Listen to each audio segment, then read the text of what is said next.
सत्संग क्यों जरूरी है? आदमी सोचता है मैंने नाम ले लिया,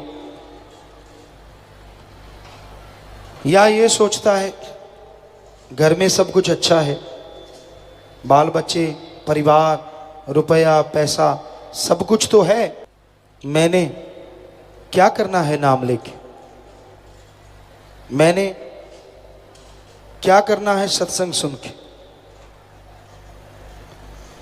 तो सत्संग में जब तक आप आते नहीं, आपको अपने आप की समझ नहीं आएगी।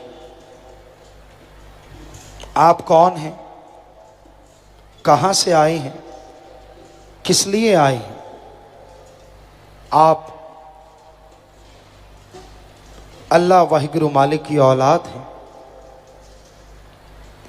आप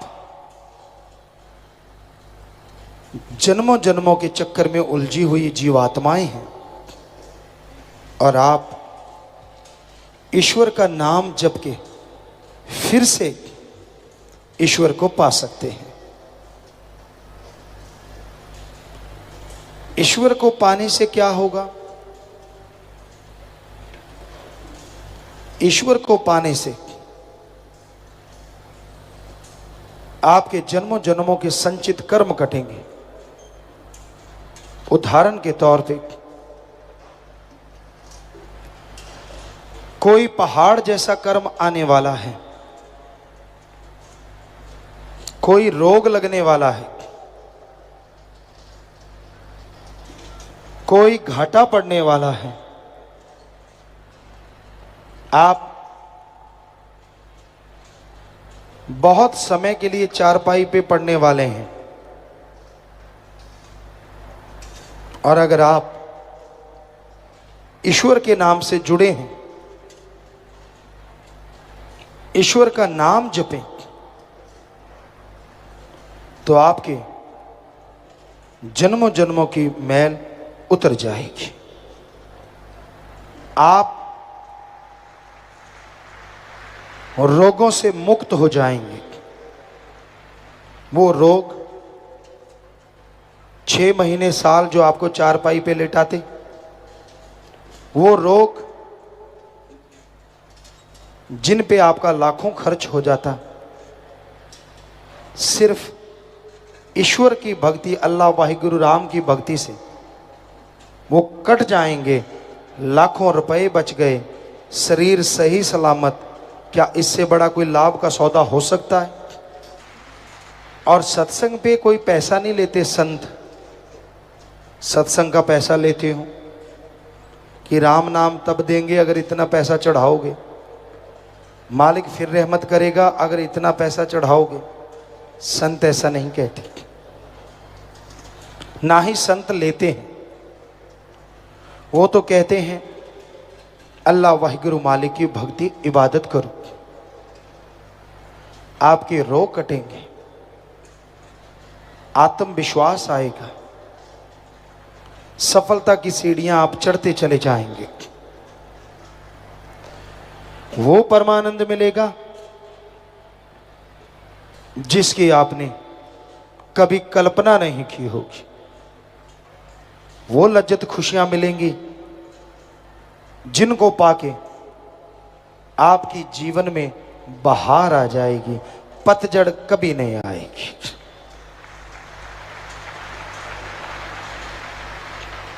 आदमी का मन डामाडोल होता रहता है। मन बड़ी जालिम ताकत है। सत्संग में नहीं आने देता, सुनने नहीं देता, सुन लिया तो मानने नहीं देता। इसलिए लगातार सत्संग में आते रहो। जो सुमरन नहीं कर पाते, मन के आगे लाचार हो जाते हैं, लगातार सत्संग में आके बैठे, सुना और अमल करने से जन्मों जन्मों की मैल उतर जाती है। मन के नकाब डल जाती है, मन की लगाम पड़ जाती है, मन दौड़ता नहीं। जितनी देर सत्संग में बैठे, सेवा सुमन का फल बैठे बैठे मालिक बख्श देते हैं। दुनिया में जब आप चले जाते हो, दुनियादारी के हो जाते हो। सत्संग का एक दायरा है, वहां तक रहते हो। सुमरन शब्द गान करते रहते हो तो खुशियां कई गुना मिलती रहती हैं बढ़ के। लेकिन जैसे ही सत्संग के दायरे से बाहर हो गए, फिर से परिवार याद, काम धंधे याद, टेंशनें परेशानियां, दुनिया में गए, दुनिया के हो गए। गंगा गया गंगाराम, जमुना गया जमुनादास। यहां भी आप जाते हैं, वहीं का असर ले लेते हैं। अब दुनिया में गए, वहां चुगली निंदा शुरू, टांग खिंचाई शुरू, एक दूसरे की बुराइयां शुरू। वहां आप बैठेंगे, कहां भगवान याद आएगा। सारा दिन ऐसी कमाई करूं 15 दिन में नोट दुगने हो जाए, कोई ऐसी एजेंसी मिल जाए काम करना ना पड़े, नोटों से घर भर जाए। कैसे ठगी मारूं, किसी को पता ना चले और नोट 4 गुना हो जाए, इत्यादि इत्यादि। माया रानी में दिमाग उलझ जाता है, दुनिया की फजूल की बातों में दिमाग उलझ जाता है। निंदा चुगली इंसान करने लगता है, और अल्लाह वाहिगुरु राम सपने की बात हो जाती है। फिर से सत्संग में आइए, सुनोगे, फिर से सतगुरु का, मालिक का प्यार अंदर से छलांगे मारने लगेगा, आत्मा कूदने लगेगी। और जितनी आत्मा मालिक के प्यार में कूदेगी, उतना ही मन दबता जाएगा और मालिक की खुशियों से आप माला माल होते जाएंगे। इसलिए अपने अंतःकरण की सफाई करो, भावना का शुद्धिकरण करो।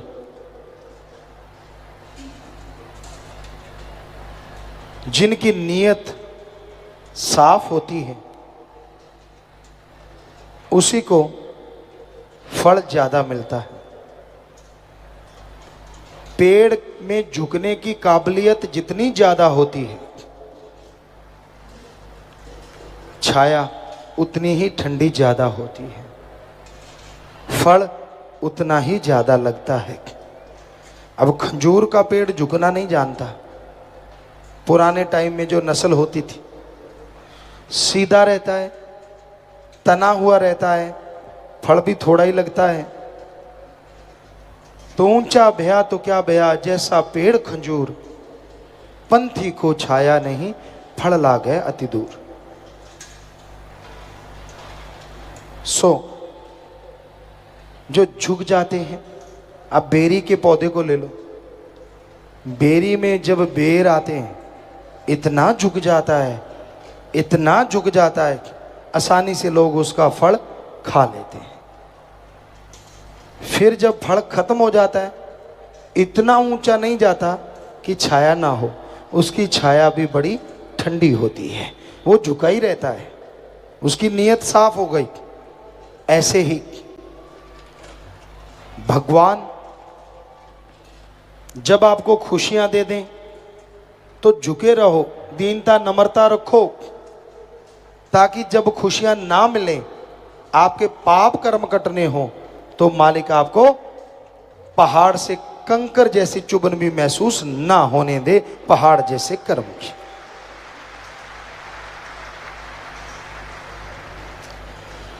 तो रूहानियत में सफलता हासिल करने में दीनता, नम्रता ही पहली पौड़ी। अहंकार को कोई जगह नहीं है। अहंकार को मार पड़ती है। दीनता, नम्रता डरने को नहीं कहते और हाथ जोड़ने को भी नहीं कहते। कई लोग हाथ जोड़ते हैं, मुंह से गालियां निकालते हैं। अंदर मिठास हो, जीभा पे मिठास हो, कर्मों में इंसानियत हो, इसी का नाम दीनता, नम्रता है। कई मीठी छुरियां होती हैं। हमने तो पहले भी बहुत तजर्बा किया जब गुरगद्दी पे नहीं आए थे, और अब भी करते रहते हैं। कई मीठी छुरियां होती हैं। किसी दुकानदार के पास जाओ, बिजनेसमैन के पास जाओ, बड़ा मीठा बोलते हैं, आओ जी, बैठो जी, चाय लोगे, कॉफ़ी लोगे, रोटी खाओगे। क्यों? आपने रेस्टोरेंट खोल रखा है? हम तो आपके पास काम को आए हैं। चलो कायदा है, हमारा फ़र्ज़ है ये पूछना, पर बाद की बात सुनो। सामान ले जाओ जी, फिक्र ना करो जी, अपने घर है, और 100 वाला सामान 5000 में। तो कहते हैं क्या रेस्टोरेंट खोला है? रेस्टोरेंट नहीं, रगड़ना है आपको मीठी छुरी बन के। इसलिए ऐसी ऐसी चीज़ें समाज में आम दिखने में आती हैं। ठग बैठे हैं दुनिया में, महाठग, ठग और महाठग और महाठगों के बाप। जगह जगह पे इनकी नस्लें हैं। फकीर तो नस्ल दूर से पहचान जाते हैं कि ये ठग महाठग है या महाठगों का बाप है। कहते कुछ नहीं, पर हम देखते रहते हैं आम आदमी का क्या होता होगा, किस तरह से उसे रगड़ा लगाते होंगे। अब 100 वाली चीज का अगर 5000 लगाया है और आपको अगर 500 छोड़ दिया तो आप तो चौड़े हो गए। मैंने 500 छुड़ा लिया पर उसने 4400 कमा लिया। ऐसे रगड़ते हैं इस दुनिया में। बेपरवाह जी फरमाया करते, ठगों से होशियार रहो। सारे ठग भी नहीं होते, अच्छे लोग भी हैं, पर उनकी गिनती जैसे कहते हैं आटे में नमक जितनी रह गई है।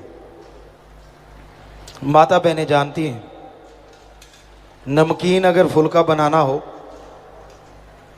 परांठा बनाना हो, आटे जितना नमक नहीं पड़ता उसमें।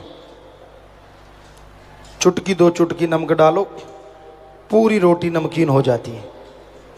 तो उसी तरह इस समाज में अच्छे नेक लोग हैं, पर आटे में नमक जितने। उन पे भी यकीन नहीं आता। अब चारों तरफ अगर ठग ही ठग हो तो उन पे यकीन कैसे किया जाए? दाएं वाला ठगी मार रहा है, बाएं वाला ठगी मार रहा है, आगे वाला, पीछे वाला, तो बीच वाले बेचारे वैसे ही पिस जाते, लगता है ये भी ठग है। कहते हैं ना, 5 उंगलियां एक जैसी नहीं होती। ये तो ईश्वर ने बनाई है, और इंसान भी ईश्वर ने बनाए। सारे इंसान एक जैसे नहीं होते। ईमानदार, अच्छे, नेक लोग भी हैं, और ठग, बेईमान, भ्रष्ट लोग भी हैं। उन नेकों की वजह से, भले नेक पुरुषों की वजह से आज इंसानियत जिंदा है। उन चंद लोगों की वजह से आज स्वर्ग जन्नत इस धरती पे पुनः आ सकती है। उन नेक लोगों की वजह से सारी दुनिया में प्यार मोहब्बत की गंगा बह सकती है, वरना चहुं और बर्बादी का आलम है। हाथ को हाथ खाए जा रहा है। भले नेकम करने वालों को कोई पसंद नहीं करता। क्यों? क्योंकि जो बुरों ने बुराई के तरीकों से अपने आप को बड़ा बना रखा है, कहीं भले की भलाई से बड़ापन खत्म ना हो जाए, इस डर से वो भले लोगों को आगे नहीं बढ़ने देते। पर क्या कभी सूरज को बादलों ने हमेशा के लिए रोका है? कभी नहीं। बादल जितने मर्जी घटा घनघोर बन जाएं, सूरज उनको फाड़ के निकल आता है। तूफान आता है, तेज हवा आती है, तिनके उड़ जाते हैं, पेड़ उखड़ जाते हैं, कई बार मकान गिर जाते हैं, पर हिमालय पर्वत जैसे पहाड़ हिला नहीं करते। एक छोटा सा दीपक, छोटा सा दिया, जिसे अल्लाह मालिक वाहिगुरु खुद रोशन कर दे, काल महाकाल का तूफान की क्या ताकत कि उसे बुझा दे, उसकी लौ को भी डगमगा नहीं सकता। तो इसलिए दृढ़ यकीन रखो, सुमरण करते रहो, वचनों के पक्के बनो, आप अपना कर्तव्य का निर्वाह करते रहो। सेवा, सिमरण, भक्ति, इबादत वो देखेगा आपके लिए अच्छा क्या है। बिन मांगे मोती मिले और मांगे मिले ना भीख, बिन मांगे दे देगा, कमी नहीं छोड़ेगा। परम पिता परमात्मा सदगुरु मौला ने मनुष्य शरीर सर्वोत्तम शरीर दिया है। ऐसा शरीर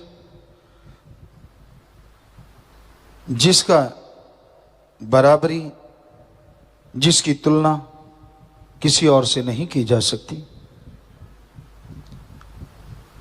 और ये शरीर में जीवात्मा रहते हुए अगर परमपिता परमात्मा का नाम जपे, सुमरन करे, तो आवागमन से मोक्ष मिले, जन्म मरण से मुक्ति मिले और वो तमाम खुशियां हासिल करे जो मनुष्य शरीर के लिए मालिक ने मुकर्रर की हैं। इंसान चाहे तो इंसान से भगवान तक का सफर तय कर सकता है, पर यह तभी संभव है अगर इंसान अल्लाह वाहिगुरु राम का नाम जपे। मालिक का नाम जपना किसी और जोनी के लिए संभव नहीं है। 84 लाख जोनियां हैं, इनमें रहते हुए जीवात्मा भक्ति इबादत कर सकती है तो काल महाकाल की। जिसने ब्रह्मा जी, विष्णु जी, महेश जी को बनाया है, सभी देव फरिश्तों को बनाया है, उस ओंकार, उस Waheguru God, supreme power God को सिर्फ और सिर्फ मनुष्य ही देख सकता है, मनुष्य ही उसकी भक्ति कर सकता है और किसी के लिए संभव नहीं है। कई बार ये बात आती है, कुछ रूहें मालिक के नजदीक पहुंचती हैं, कुछ नजदीक होके भी दूर हो जाती हैं। इसकी क्या वजह है? ये कहा जाता है कि संस्कारी रूहें होती हैं। संस्कार कैसे बनते हैं? क्योंकि और जन्म में तो मालिक की भक्ति हो ही नहीं सकती। और जन्म में भक्ति हो सकती है, ये संभव है। आपको बोला काल महाकाल त्रिलोकी नाथ की भक्ति, पर कोई भी जीवात्मा किसी भी शरीर में रहते हुए पिछले जन्मों में अगर भक्ति करती है, चाहे वो त्रिलोकी नाथ की ही क्यों ना हो, पर वो जीवात्मा तो यही सोच के करती है कि मेरा मालिक है, परमपिता परमात्मा है। क्योंकि सभी पक्षी, सभी पशु, सभी पेड़ पौधों में ऐसा नहीं पाया जाता। तो जो भी उन जोनियों में रहती हुई आत्मा मालिक की भक्ति करती, चाहे वो काल महाकाल की ही क्यों ना हो, तो उस भक्ति का अच्छा फल उसके संस्कारों में लिख दिया जाता है। तो जन्मों जन्मों की गई भक्ति अच्छे संस्कार कहलाते हैं और वो जीवात्मा मालिक के अति करीब पहुंचती है। इस जहान में उस जहान में परमानंद लज्जत खुशियां लेती रहती है। और कई बार होता है इंसान ऐसा लगता बड़ी सेवा करता है, परमात्मा का नाम भी जपता है, लेकिन बाद में वो आदमी इतना भटक जाता है, इतना दूर चला जाता है कि सत्संग में नहीं आता, लोगों को राह दिखाने वाला कि मेरे को चमत्कार होता है, कदम कदम पे मालिक मुझे बताता है, ये है वो है फलां है, और बाद में उसका पता ही नहीं चलता, वो इंसान भगवान को तुच्छ समझने लगता है। तो ऐसे लोगों के भी संचित कर्म होते हैं और इस जन्म के भी कर्म, संचित कर्म उन शरीरों में रहते हुए वो पाप कर्म में लगे रहते हैं। कोई भक्ति नहीं करना, समय गुजारते जाना। इंसान सोचता है ऐसे कैसे संभव है ऐसा संभव। पक्षियों की जोनी में आए, कीड़े मकोड़े खत्म कर दिए और किसी के अंडे फोड़ दिए, क्योंकि पक्षियों में पशुओं में भी ईर्ष्या पाई जाती है। किसी को जीने नहीं दिया, उसको पीछे लग गए, चोटें पहुंचाई, दर दर भटकाते रहे, तो वो संचित कर्म उनके बुरे जुड़ जाते हैं। और फिर झूठ बोलना। अब आप में से कोई भी आदमी ये कहे कि मुझे मालिक के दर्शन होते हैं, दूसरा ये नहीं कहेगा कि तू झूठ बोलता है। पर मालिक को तो जानता है ना कि ये झूठ बोल रहा है, कोई चमत्कार नहीं, सब बकवास है, पर कोई उसे कह नहीं सकता, क्योंकि भक्ति के रास्ते में ये रीत नहीं है कि भक्त को टोका जाए, चाहे वो भक्त है या चाहे नहीं है। मालिक को पर्दा मंजूर। आप किसी को कैसे देख सकते हैं कि जो वो बड़े बड़े टोटके सुनाता है अपना उल्लू सीधा करने के लिए, वो वास्तव में सच है या सब बकवास? आप तो ये कहेंगे अच्छा ये तो बड़े भक्त जी आ गए, कभी आप उसे आसन देंगे, कभी हाथ बांध के बैठेंगे, कभी कुछ करेंगे, कभी कुछ। लानत लानत ऐसे मुरीद पे जो अल्लाह वाहिगुरु मालिक को छोड़ के, सतगुरु मौला को छोड़ के किसी और को उस रूप में देखता है। ऐसा नहीं होना चाहिए, कभी नहीं, क्योंकि सतगुरु अल्लाह वाहिगुरु राम तो सिर्फ एक ही है। जो दिखावा करता है, जो जितना ज्यादा शौफों करता है, उतना ही वो पाखंडी है, ढोंगी है। बचो ऐसे लोगों से। तो उसके यही संस्कार, क्योंकि पिछले जन्मों के बुरे जुड़े थे, इस जन्म में झूठ बोलता रहा अल्लाह के नाम पे, वाहिगुरु सतगुरु मौला के नाम पे, झूठ पे झूठ, झूठ पे झूठ, झूठ पे झूठ, तो उसकी बेड़ी में बट्टे डल जाते हैं और एक दिन बेड़ी मझधार में डूब जाती है, कुलें डूब जाती हैं। तो ये वजह होती है। कई बार लोगों के दिमाग में चलता है यार ये कैसे होता है। तो इस तरह से ये संभव है। मनुष्य शरीर में इंसान से भगवान बना जा सकता है और मनुष्य शरीर में ही इंसान से आदमी शैतान से भी आगे निकल जाता है। इसलिए अपने दिमाग को मालिक के सुमरण में लगा के रखो, भक्ति इबादत में लगा के रखो। ओवर स्मार्ट कभी ना बनो। अपने आप को ये मत समझो कि मैं पता नहीं क्या चीज़ हूँ। उसने बनाया है तू वही चीज़ है, और वो जब मर्जी वापस बुला ले ऐसी ही तू चीज़ है। तेरे बस में कुछ नहीं है। तेरे बस में है कि तू अपने अच्छे कर्म बना ले चाहे बुरे बना ले, वो भी भगवान के वचनों की वजह से। तू खुद मुख्तियार है, मर्जी का मालिक है, तू सरदार है, मुखिया है। इसलिए अच्छे कर्म कर, अपने आप को अहंकारी मत बना। मुझे सब पता, मैं जानता हूं, मुझे ये मुझे वो। कभी भी डायरेक्ट इनडायरेक्ट अल्लाह वाहिगुरु राम की निंदा ना करो, क्योंकि वो अपनी बेड़ी में बट्टे डालने के बराबर है।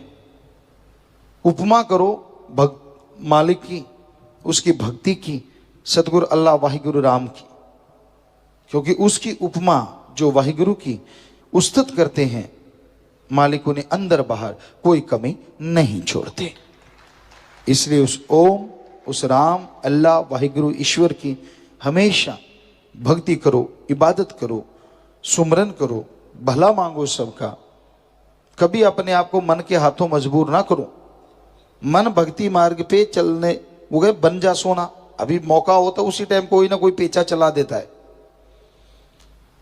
पतंग उड़ाया करते थे हम लोग, राजस्थान के उस एरिया में कोई पतंग उड़ाना नहीं जानता था। 1972-73 की बात है।